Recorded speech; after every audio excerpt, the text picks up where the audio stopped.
Welcome to Face to Face. This is a show about change and about what's next. It's a show that wants to ask questions, peel back the layers of our average everyday experience, and go beyond scratching the surface. We interview amazing people with incredible ideas and stories who have done wild, weird, and wonderful things.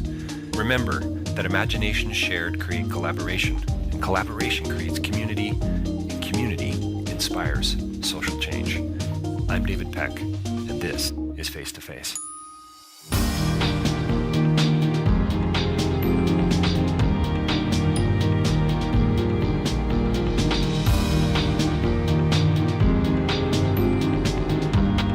So welcome to Face to Face. It's doesn't matter to you guys out there in podcast land, but it's 20 to 4 here in Toronto. A cold day, a lot of snow yesterday. Almost shut the city down. I think I saw some of the military out on the sidewalk. I'm not sure. Or maybe it was just Mel Lastman shoveling snow. We're sitting in the back of the Magic Store on Dufferin Street, and we are very cold because apparently sales haven't been doing too well lately, and there's no heat here. But it's a Magic Store, and we're surrounded by straitjackets and cards and other magicians. Matt DeCero is here as well. And our guest today is Anthony Lindan, that's with an A. And he and I have been friends for many years.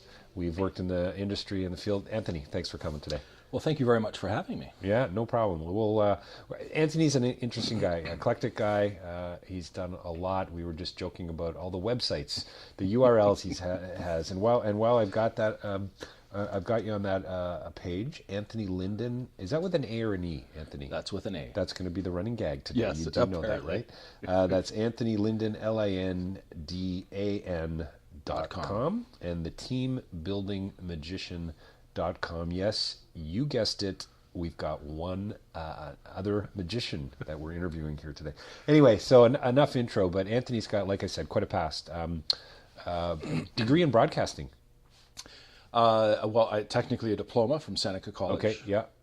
That was after a degree in political science from Queen's University. Right, another, yeah. Went back to college. Another useless piece of paper. Well, yeah, good for you. You know, when you get a poli-sci degree, you go back to college so you can get a job. You know? Yeah. Somebody, when I was doing my philosophy, somebody once said to me, a doctor said to me, well, gee, that and a quarter is going to get you a phone call.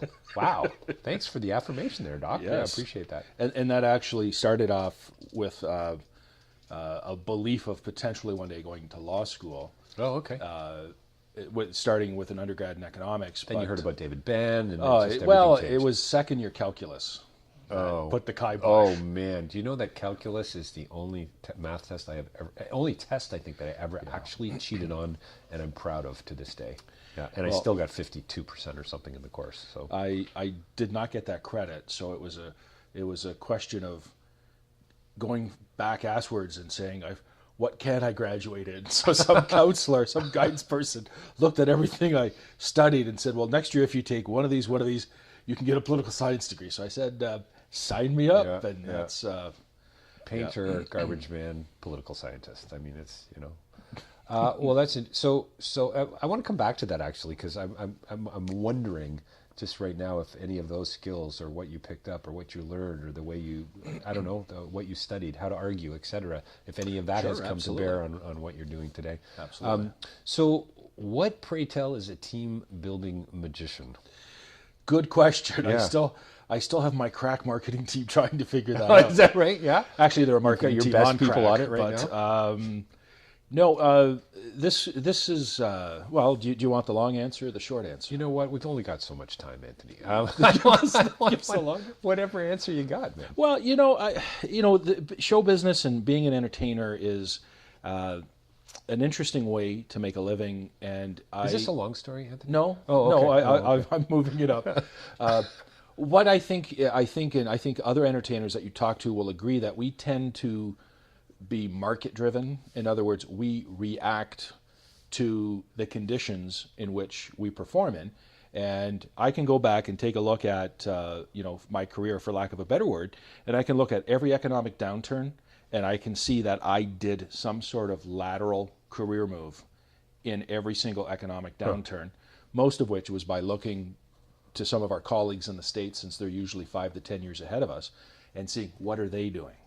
So in the early 80s, when that economy what was big back then was infotainers and, doing custom magic presentations with product information. Right. And that. Coke and that, cans, Nike shoes. Yep. So that led to doing a lot of trade show work, where custom scripting and everything. Trying to find a joke there, but I couldn't. Yeah. Sorry. Yeah. I'm sorry. Anyway. I'm just trying to, Not really much of a comedian. Just trying to riff with you. That's here. right. Yeah. No, so you do some of that, then the trade show market falls apart. You hit another recession in kind of mid '92. That changed, and right around the mid '90s, I actually had a client say, "Oh, could you teach our salespeople some magic?" Huh. And that led to this kind of the But blueprint. why? So this led to the blueprint. Let's Well, get to the blueprint. Why did the sales guy say teach them? What? It was his idea. He just calls me up out of the blue. I don't have much of a relationship with him. He says, I have this sales meeting. I thought it'd be a great idea to teach them some magic. I found you because you're a magician. Could you do this? So had he seen you work? Or I don't believe so. Huh. Yellow Pages bingo at that time, maybe a little bit. Pages. Maybe a little bit of internet bingo. It was still pretty Nicotine new back stains? then. Yeah. Wow, is that ever weird, eh? So I met with him and did all that stuff and put together this little program and put together some simple tricks, and the program went really well. And the light bulb went off and said, "Wow, that went off really well." And he's paid me to put this program together. It has some legs on it. Maybe I could take a look at it a little bit more. And that led to this team building notion that's magic based. So for example, instead of other activities like say building a boat in the hotel pool or building a skyscraper out of popsicle sticks or rock climbing, all of all these kinds of collaborative experiences where people have to work together to solve a task. It became pretty clear, well, what if that task was learning a magic trick, learning how to present it, and then actually performing that trick? Those became a series of these collaborative tasks. So you meet with these groups, you teach them half a dozen of things, and then do they do a show afterwards? Yeah, I mean, the particular format that I have, my program's called The Magic of Collaboration. It's a highly structured program, and there are a number of tasks where they have to do a number of things, one of which is to learn this trick in about 15 minutes. And then they have to use it as a metaphor or a communications tool to convey some message that has value and meaning to the client. In other words, clients will say, let's have our teams talk about these themes that we're talking about at our meeting, or here's the hot buttons we're facing right now, so we'll assign one of these messages to each team. They incorporate that into their presentation, and then we have a show at the end where they have to get up and physically perform. Do the bit. Now, what does that have to do with magic, though? Like, can't you do that by reading a book? Well, Can't you do that go to a school lecture? Absolutely. Yeah. Well, okay. Well, first of all, it is experiential in that it is the physical process of doing these tasks. Yeah. So this is why, for example, clients have said, well, you're in Toronto, we're in Vancouver, can't we just do this virtually? And I say, well, part of this is bringing people face to face and doing this physical. Absolutely, you could accomplish many of the same learning outcomes building a Lego boat, building a bicycle, or doing anything. The magic is a novelty. It's fun. Tool, it's a vehicle. It's a vehicle. Yeah. It's a tool, and I happen to have a 25-year backstory of magic, so it was a logical extension for me to combine the magic with the training. Well, and don't you find? I mean, you and I have talked about this for years, but don't you find most people like magic?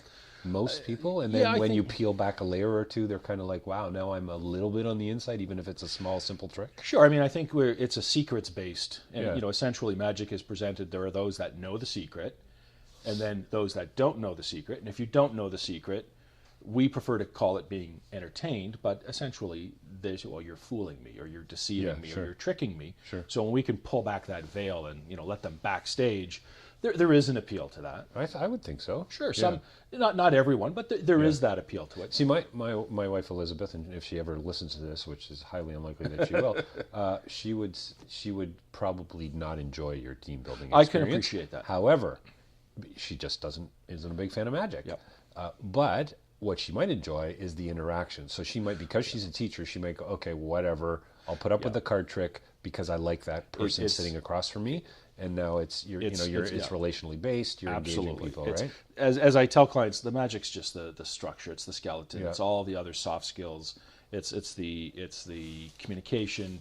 It's the trust. It's everything. And ironically, some of the best performances come from women who I could easily tell were not enthusiastic at the beginning. At the beginning, who get into it. Who get into it, but what they're interested in is the process, and they tend to be very responsible, detail-oriented. It's interesting, And whereas there's that alpha male perspective of, I know this stuff. I already know it, So, and they get up and tank, but the women who actually follow the process and excel at the task. So it's a really interesting.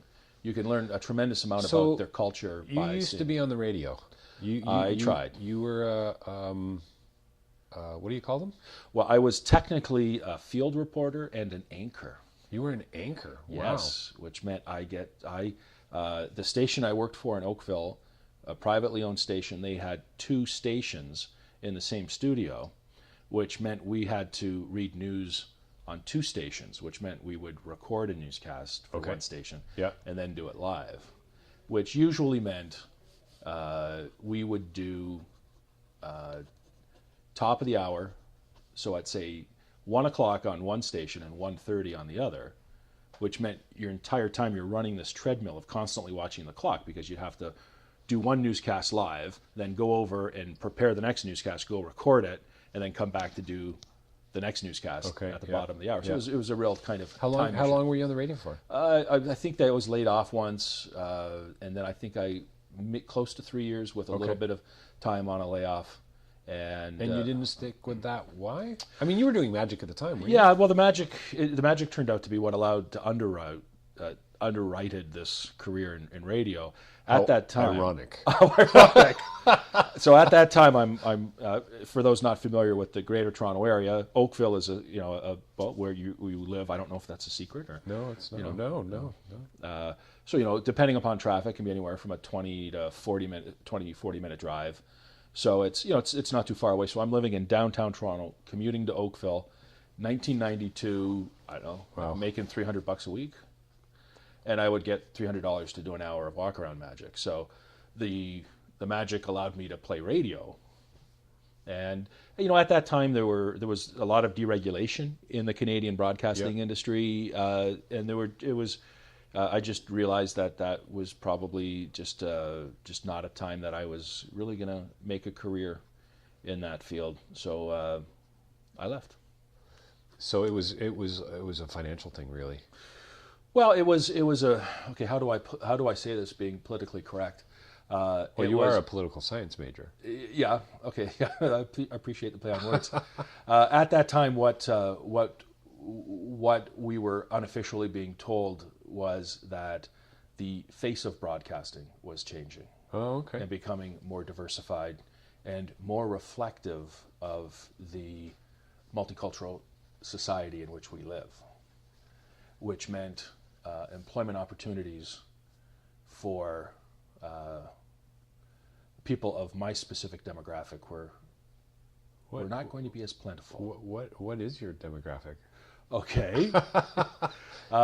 You mean being a magician? No, being a white male. Oh, right. Is not. It was really just one. I mean, off the record, I will tell you. At one point, the news director pulled me aside one day and had the serious talk. Said, "Are you serious about this?" And said, "Here's your timeline. Here's the obstacles you're going to be facing, and if you look at where the job growth is, it's not going to be for people like you. So you may want to seriously reconsider." Huh. And that was certainly a wake up call, and I had played long enough and was happy to. And did you actually see that happening, or was it just kind of a sentiment in the industry? Because you know what, I've certainly heard that a lot from people, and you just kind of go, "Come on, is that really what was going on at the time?" And I mean, maybe it was in '92. Well, but I've heard that from many people. Right? If you look at least, maybe you were just a crummy broadcaster. You know what, that could have been part of it too. That could have been part of it too. How are we going to get rid of this Lindan guy? That's with A. It had taken a long time, and I'd be happy to talk about this more. But it took, I was on air for 3 years, and it probably took me, 3 years less a week to kind of find a voice and actually figure out how to be natural, and not sound like you're trying too hard, and all of that stuff. I certainly wasn't. I certainly had some issues and wasn't peaking on the rock star status. You were no Michael Corrin. I was no Michael Corrin. Okay. No worries. Often when people ask me about it, I say if you ever had seen that I think it was an 80s comedy, WKRP in Cincinnati, about the radio station. This was a small family-run station, and there were a lot of parallels to that. To that station. Well, and I mean, there's a lot of parallels to entertainment. Sure. To doing magic, public speaking. Sure. Lots of the whole.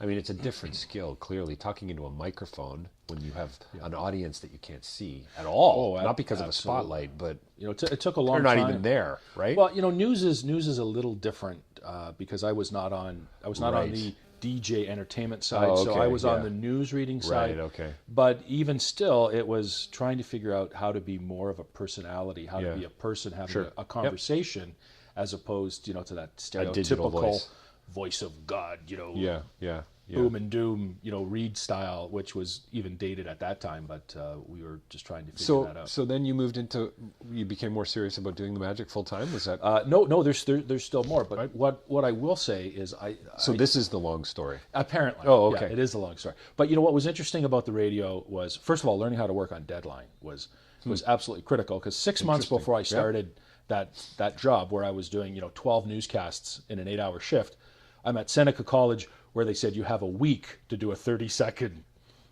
news report, and it took us a week to do it. And you go from doing a week to do 30 seconds to doing 12 newscasts in a day. You learn real fast. Theory, practice, right? You just, it's unbelievable what you can get done when you have to. So that was good. But this notion of the written word, the power of the spoken word, scripting, these were all things that, although I left media, when I came to writing trade show scripts or custom magic scripts, that training was immeasurable. It gave me a real leg up to of how you communicate messages. Yeah, and so sure. So real quick, left that job, went with a media consulting company. That was very interesting, and did that for a few years. And I was, although I had no formal research or training background, they liked my media background. So their thinking was, we can get this guy cheap because he doesn't know anything. Right. And I didn't realize that we at the can time. get him for $350 a week. Yeah, we don't. If I would have been a veteran researcher, they would have had to pay me a lot more. Yeah, so their thinking was, get this guy to do the grunt stuff, and he understands the media, and we have senior, our PhDs on staff. We'll make sure everything is running smooth. And that was very interesting, and I did that for 3 or 4 years, and did continue to do the magic on the side. And then had a defining moment in 1997. My mother had been diagnosed with pancreatic cancer in October and passed away in June. So pancreatic cancer, usually by the time it's spotted, is very fast and very little you can do about it. Mm-hmm. But she was in BC at the time, British Columbia. She came to visit Ontario, and she had a duct implanted in her pancreas to take the bile away, and that had backed up. So she's in the emergency room at McMaster Hospital in Hamilton, and I drive down from Toronto and kind of had this epiphany that I'm sitting here watching my mother die, and what I'm really thinking about is this report that I have to write in 2 days. Wow. And that was hey, this is crazy. And probably within a week to 10 days, walked away from that job and just said, this is, pardon my French as we say up here, this is bullshit. That's a pretty cool story. Not about your mom and so on, but the timing of it all and what you took from it, because not everybody would notice that. What interests me is that say more about what actually happened at the time, or was it saying more about you as a person? Well, I think it was a culmination. It was the realization that, this was, you see, when you get, I was so caught up in this kind of corporate wearing a tie thing, and it was so much of my identity that, I'm Johnny Corporate, and I'm climbing this ladder, and I'm just buying all this stuff, hook, line, and sinker, and it was... that ladder's kind of like the old school. Yes, it was. I've never seen that ladder. Yeah. And I've never seen the old school. Have you? This that everybody goes to? It's so old school. Well, this was 95, No, 96, I know what you mean, but And so I got, we're writing reports 7 days a week, and if we didn't get it done, we just came in on the weekends. It was just this culture of you just do whatever it takes to get this report done. And there were 2 incidents. One, there was my mother visiting, and then there was another incident where we sat down with our company president, and he probably taught me the greatest lesson I've ever learned in my life. Me and my colleague, we just pulled these all-nighters on the weekend. We killed ourselves to meet this deadline, and Monday morning he comes in, so we go sit down and we tell him our exploits about how we just abandoned our families and did everything to get this report out. And his response was, "Are you people idiots? Are you so disorganized and you can't work and you have to do this?" And so it wasn't the praise, was questioning, what the hell is this company doing? Right. Yeah. Why can't you do this? So from a bigger perspective, it was, what a wake-up call. But at that immediate reaction was, man, we just killed ourselves, and the president's like kicking us while we're down. And it was this real, hey, wait a minute, what's going on here? And the other thing was, at the risk of adding even longer time, that was an eye-opening experience. And this guy, great guy, ran his company, worked it out so he could travel a lot and was away from the country all this time. And there was also this feeling, certainly not of resentment, but realizing, why am I killing myself to live this guy's dream? Yeah. Why am I killing myself Sure. so he can go to Hawaii? So are we 6 just months? talking about the 4-hour work week? Is that what we're talking about here right now? No, well, we're talking about this realization that I'm just not enslaved, but just going through these motions of, what am I doing? Why am I putting all this time and effort into anything where I'm not really, I'm not moving my career forward. I'm not necessarily getting the recognition or the acknowledgement or whatever my needs need to be met. Yeah, sure. The money's not there. I'm killing myself. What's going on? Yeah. And it was my wife at one point. And this happened around the time. This was all kind of percolating around the time of my mother's visit. Mom finally just said, why don't you just, you've been talking about doing this magic stuff for years. You're so unhappy. Why don't you go do the magic? Yeah, and take the plunge. It became a pretty easy. Yeah. And just to put things in perspective, I would say within 7 months, I was billing 3 times my salary. And that is also a combination of a low salary. Right. But it was unbelievable when your business is like, maybe I can make a couple of calls at lunch hour, I'm now calling 8 hours a day. Yeah. So being able to apply full time was, yeah. and that was exciting time. Do you still love it like you did back then? No. No, hey, why not? Well, because it's a job. Yeah. And it wasn't then. It was an exciting adventure, and it can be exciting. I think if you take a look at the spectrum of all the tasks and all the jobs that have to get completed, the real fun part is the 1% where you're on stage performing. That's the fun part. It's the 99% of everything else. And sometimes that 99% isn't that bad. Sometimes it's a grind. Sometimes it's a headache. Sometimes it's okay. I'm 20 years older than I was back then. I have different perspectives, different this, different that. Do you think it's like, I sort of asked this question earlier, do you think that's your attitude towards magic as a whole, as a creative art form, craft, whatever you want to call it? Sure. Or is that, or are you just tired, or do you need another epiphany? Have you had any recently? Is a better question. Well, yes to all of those, but part of that mini epiphany was getting into more of a training vertical and being brought into an organization as, although a novelty, lighter team building activity, to be more perceived as a trainer as opposed to an entertainer. You're treated very differently, considerably more respect, more money, more everything. And that was just as a trainer. As a trainer, and it's, performing is still performing, but if the opportunities aren't in one area and you can get them in the other area, you kind of naturally. So you do gel with that then. Do you feel energized after a training session? Oh, absolutely. So you do like it? Absolutely. Yeah. So that part you're still. It's very exciting. It's very rewarding, and and it's there's still that 99%. Keeping the pipeline full and the uncertainty. We're in such a, in the old days, I don't like saying things this way, but in the old days, it would not be uncommon to 6 months out to have a full calendar, or to have, now it's 2 weeks or 3 weeks. Companies are not booking things, and there's just, uncertainty is the new norm.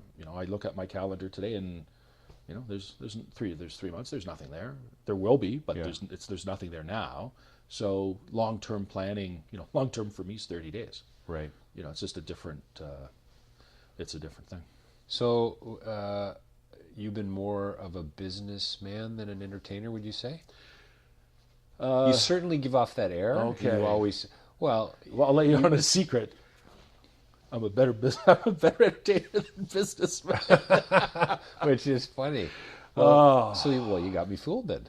You know what? I remember when I was really doing a lot of trade shows, there was a trade show guy down in the States, and he would say, his big thing was, he said, when you turn 50, you turn into the audiences you entertain.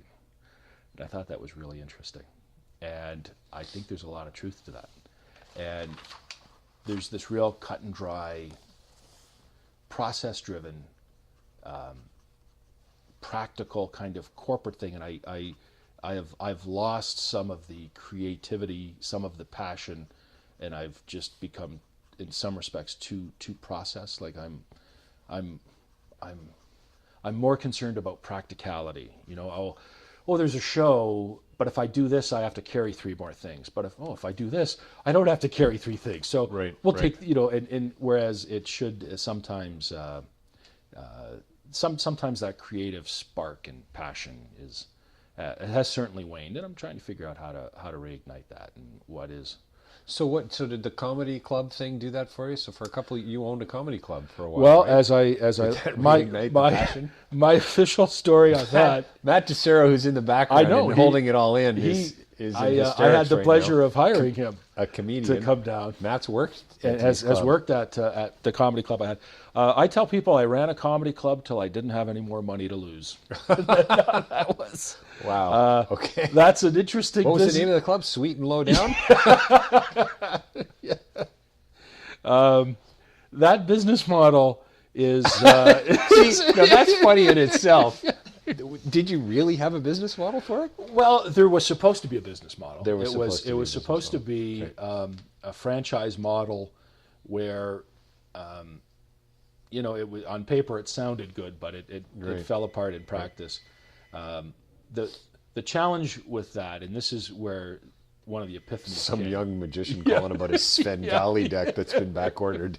Do you have one of them thumbs? Is in that business, as the club owner, you pay everybody first, right, and then you hopefully have something left over for yourself. Oh, so you were an ethical comedy club yes. owner. That's what you're saying. That's what basically put you out of business. This is the problem, because near the end, there were too many trips to the ATM taking money out of the savings account to pay the talent. Yeah, that's too bad. And how long did you own the club? Probably a year and a half. And we had some downtime because we ended up changing venues. So, but this is where this notion of, if I have to pay everybody else first, if there's no money left over, and this is where, if you're an independent service provider, you or I or Matt or anybody else, we get hired to do a show, we're paid up front, we pay ourselves first. Yeah. I get hired to do a team building workshop. I have my margins, I have my cost of sale, I have my basic expenses to do. See, now you're just sounding like a corporate business guy. But I pay myself first. Yeah. Do you have an Excel spreadsheet on that? No, I don't. Oh, okay. No, I'm not a spreadsheet guy. Yeah. Believe you it or have not. an org chart? No, I don't have an org chart. Okay. It's all up here, which is part of the problem. Do you have a water cooler? No. Okay. No. Just tap water. Okay. No, but it's a different way of doing business. Yeah. And I want to always pay myself first, because then I can decide what else I'm going to pay after I pay myself. And so tell me a little bit now about you also create magic. I mean, you've sold stuff. You're working with a guy by the name of Bill Abbott right now. You're selling product with Bill. You've written articles, essays, mentalism. I mean, I think when you got ADD?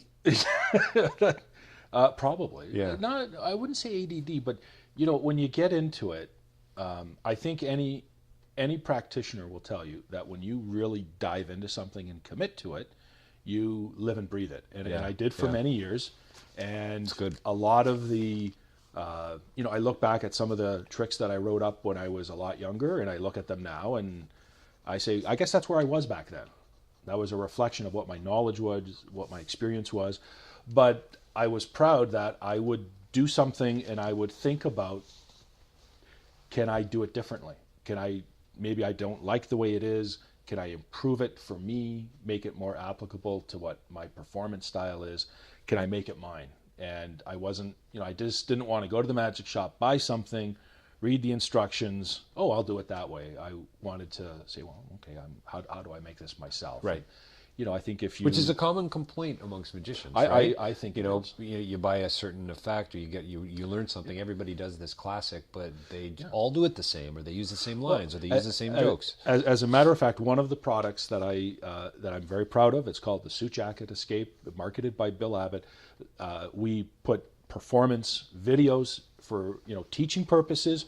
There's a script for teaching purposes, and we're aware of that. I all the time I see YouTube clips. Guys send me, hey, I want you to see me doing your Suit Jacket Escape. That's cool. Same lines, same jokes. Is that right? And wow. that's okay, because you sold it. You marketed that is. But at the same time, shouldn't you?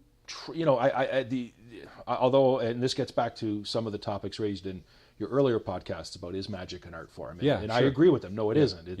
But we can inject our own personality into it. We can change absolutely. it. And because that routine worked for me doesn't mean it's going to work for other people.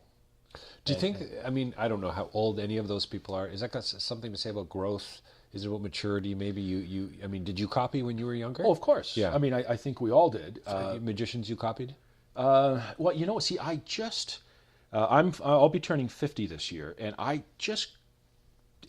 was a late bloomer, and it wasn't until I was in university that VHS tapes came out. Right. Okay. So I was book. You were learning from books and friends. In books and other friends. Magicians. So it wasn't like today where somebody starting off. Well, we're going to sound like old farts, but Yes. it is different today. You had to go see a performance. You couldn't Yes. videotape it. You couldn't Exactly. get it on your cell phone and then look at it Exactly. later. You had to go from memory, right? Sure. Or a page on a book, or a guy stood beside you and did it. And So did it. you could learn something from the book, but chances are you're not performing it anywhere near the way that performer. Yeah. So Yeah, many of the yeah. intangibles So are you're not injecting taught. a little bit more of yourself, Exactly. maybe this kind of Where thing. now you can Well, watch. are you pushed a little more in that kind of a setting? Do you think is that one of the downsides of technology? Well, with it respect to just magic? it takes the thinking away. I just heard a news story where a Harvard researcher is saying the problem with the toys today are not fostering creativity, because essentially they do everything They for do you. it all for you. Whereas if you just had the Lego blocks or the Lincoln thing, you had to figure out how to put them together. yeah. Now everything is. Well, they're probably massaging other muscles. Sure. That's my guess. Yes. I don't know if they're not doing anything. But- I don't want to get on that bandwagon. Yeah, but I understand why you would. I've got young kids playing Sure. video games now, right? And you kind of Exactly. go, I think I prefer Lego. you know? So if they learn a trick from video, what is the likelihood of just the nuances they're picking up? Everything. Right. Everything from cadence to vocabulary, body language. They could just be absorbing this, if nothing else, by osmosis. There's almost an instant quality to it, right? Yes. That we didn't have quite as much, unless you had a tutor, unless you had and even then, it was, I think, a little bit different, because you couldn't hit rewind and watch the exact same performance again and again. And I think again. this is, we live in an age where people believe that they can acquire this knowledge and wisdom from watching this instant information on the internet. Does internet. it make you crazy on some level? And I'm sure I asked a few of the other magicians I've interviewed, that you can walk into a magic store and spend $50 and kind of in some regard be perceived as a magician? Does that make you a little crazy? Well, or are you too practical now just not to care? well, it's frustrating, because you can't do that with a trombone. I know. That is, it's Such a weird instrument. The trombone. It really is. French horn might be a bit odder. I remember doing a harbor cruise, and this woman comes up to me. The age of the harbor cruise. The Toronto Harbor Cruise. I remember. And this woman comes up to me. I'm doing some very, slight, very, heavy duty stuff, as I've always kind of done, and not afraid to do the work. Little hot rod, color Monte. Yep. A real kick-ass color Monty. Yeah. It's a great trick. Yeah. And this woman comes up to me and says, my 12-year-old son does all those tricks. Oh, yes, of course he does. Yeah. And, so I politely engage her, and I say, oh, that's just fantastic. You got your child. And, being a magic fan and enthusiast, I'm always encouraging everyone. Yep. What a great thing to foster learning, comprehension, communication skills, and everything. and and she. There you go, sounding corporate Oh, again. I know. Sorry, You really should wear a tie all the time.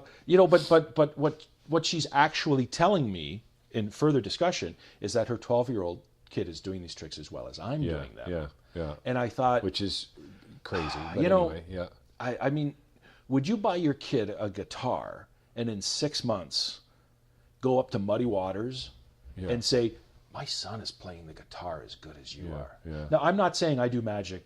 I'm No, not saying I'm a Muddy Waters, I but know what I'm you're saying is it's a different animal. It really this is. magic is It just is a different animal. You buy a book, you buy a trick, and you're a magician, and we have to challenge that. It's a weird one. Somebody needs to think more about it. I'm not going to do it. Somebody needs to write about it more because there's some kind of I don't know, behavioral scientific notion there that we haven't picked up on. I think. Why So, are these? If you take a look, going, getting back to this Muddy Waters, I mean, I watch Muddy Waters, and what excites me is that I'm seeing. What is he, 70 years old? But what I'm seeing is this aggregation, this accumulation of 70 years of life experience being portrayed through 6 strings. Like, how do you can't do that? But you have 52 strings. Yes. If you take, the musical analogy, which everybody loves to, their keys on a keyboard, David. Yeah. Really? Is Actually, that right? I have 54 keys because I have 2 you keep extra the jokers cards in? my. Oh, do you? A couple Two of gaffed cards? 2 gaffed cards that I don't want Yeah, to but if you're reveal double to the general. facers, you actually have 56. So it's this notion of why doesn't unlike other performers, why isn't our time and dedication and life experience and the fact that we've been doing something for 10, 15, 20 years and have put that time into the perfecting isn't the right word, but we're all striving to learn, grow, and yet my 12-year-old kid can do the same thing. Yeah, So I don't know what it is. We have to just. It's troubling. It is. I think it has something to do with ego, actually, on some level, and I don't know what that means. But the one thing that is getting troubling is that those 12-year-old kids are now in the marketplace, trying to compete. And now we're competing with them in some respects. Some respects, yeah. So, what else have you done? Holy Mary, have you turned wood? I mean, what do you... cabinet maker. Cabinet maker. My current project is getting out of debt. Okay, yeah. Surviving 2 kids. Go with your practical side again. 2 happily married, 2 kids. Happily married, 2 kids. I'd say that the biggest thing is our oldest child is on the autism spectrum, high functioning with Asperger's. So having, I don't like the term special needs child. No, I understand. But it has changed our family. It's made our family better. I guess it would. Every argument, it's a gift. All of that. But it has changed our life. We moved out of the city to a smaller town, thinking about that to create a better environment for our children. We've really. And I'm would no regrets, would do it again. Yep. We've made decisions more based on family than career, and I've had to stay home. My wife has stayed home. We've just made some decisions, no regrets, and now sometimes we just have to figure out how to keep going, so to speak.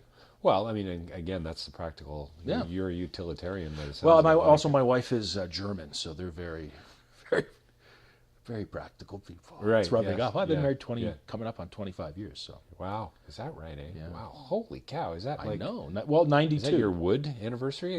You've got this wood thing. I don't know what's going on. Yeah. Because in different industries, that means different things. It so does. I just want to make sure. It's true. That's true. Now the entertainer's coming out on you. Yeah.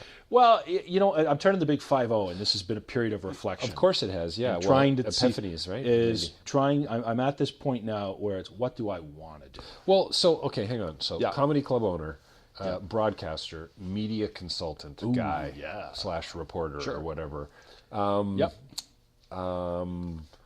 What else? I mean, you're a teacher now. So you're a corporate magician, right?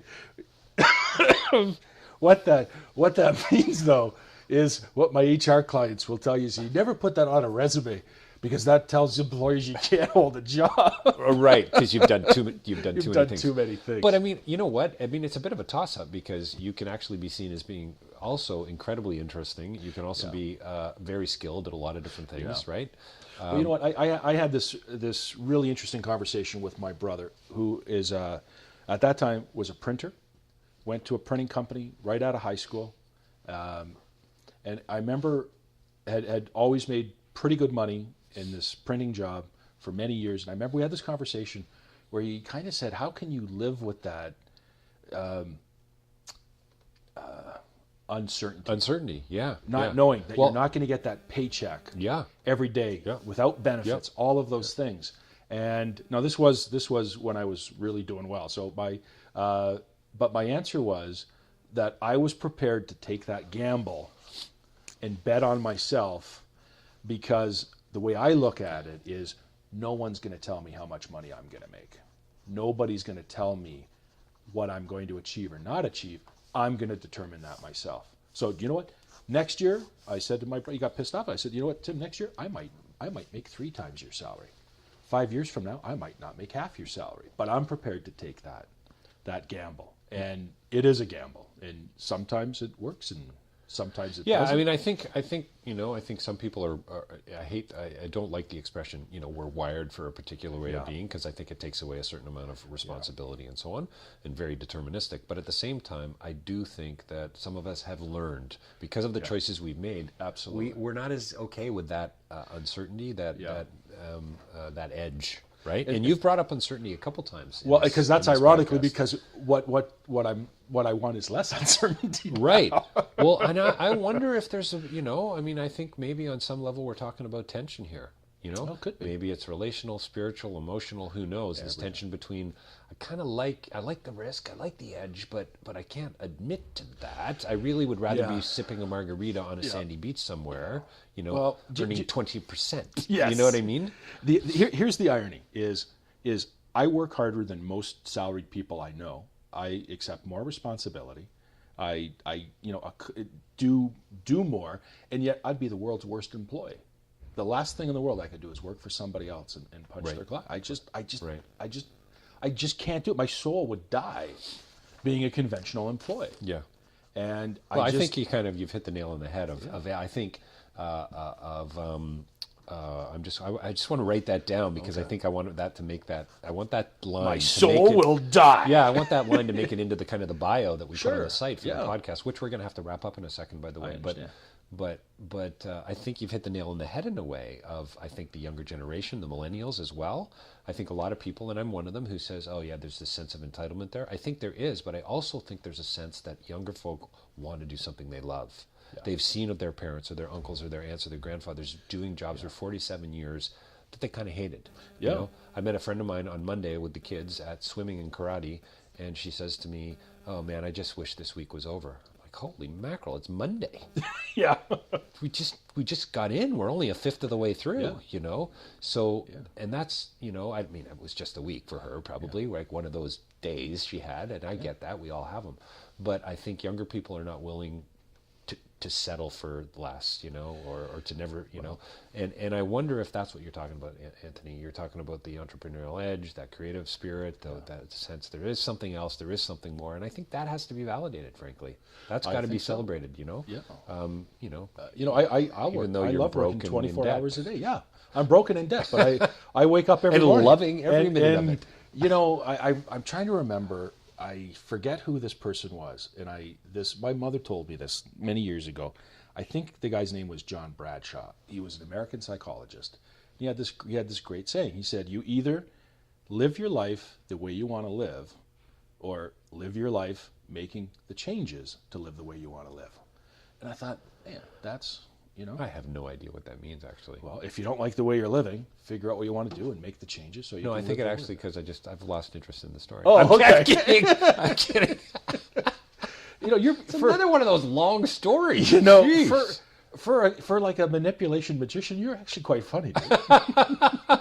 for a silent act, you're pretty funny. For a silent act, that's the classic.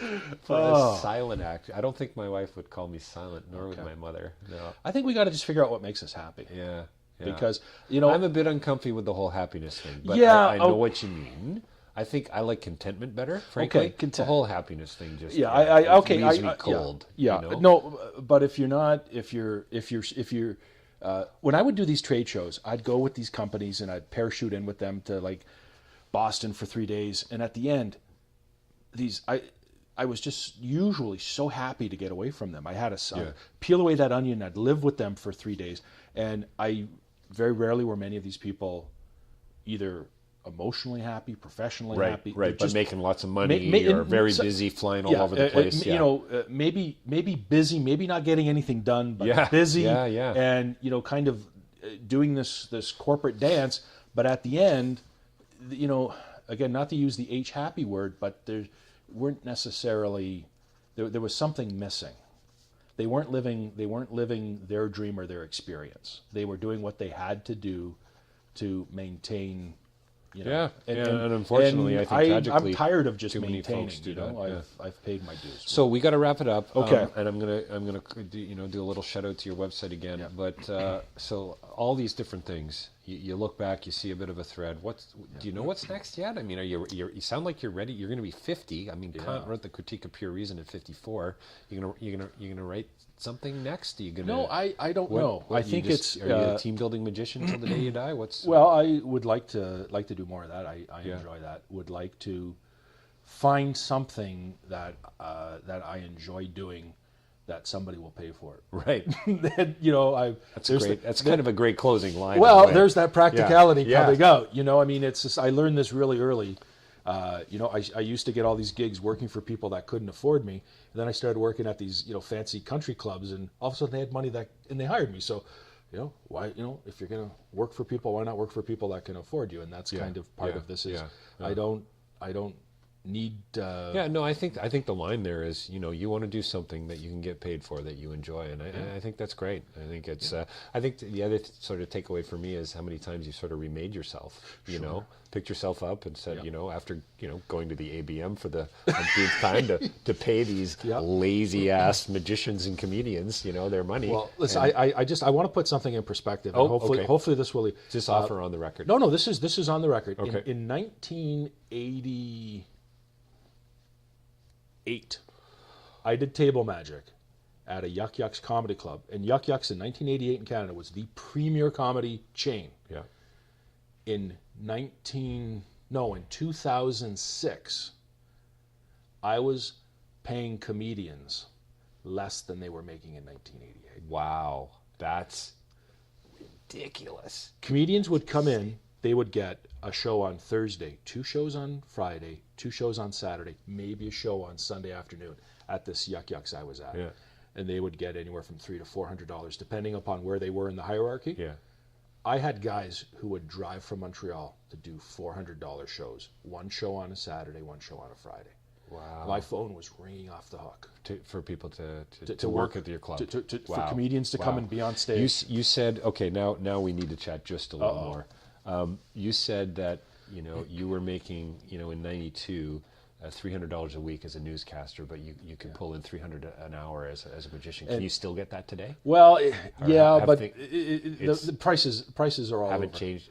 Has it changed much? Well, my $300 to $350, I've never put my close-up price up in about 20 years. Wow. I know some people get more, a lot of people get less.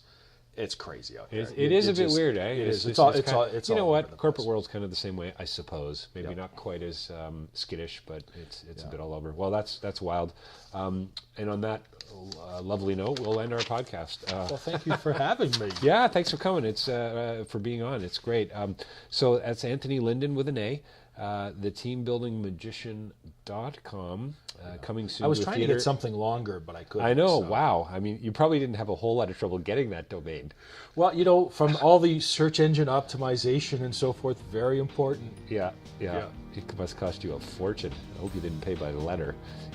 Or AnthonyLindan.com. And again, that's Landan. Thanks, Anthony. I think there's a ton here. There's lots to take away, and I think there's without a doubt more going on than meets the eye. Thanks for joining us today.